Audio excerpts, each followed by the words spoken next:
বাংলাদেশের অন্যতম গন্তব্য সংযুক্ত আরব আমিরাতের শ্রমবাজার। তবে অনেকদিন ধরে নতুন ভিসা ইস্যু করছে না দেশটি, এতে কাটছে না অচল অবস্থা।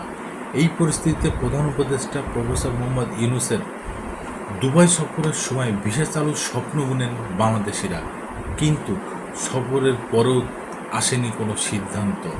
এর আগে দুবাইতে এক অনুষ্ঠানে শীঘ্রই ভিসা সংকট কেটে যাবে বলে জানিয়েছিলেন বাংলাদেশে নিযুক্ত আমিরাতের রাষ্ট্রদূত আবদুল্লাহ হামুদি।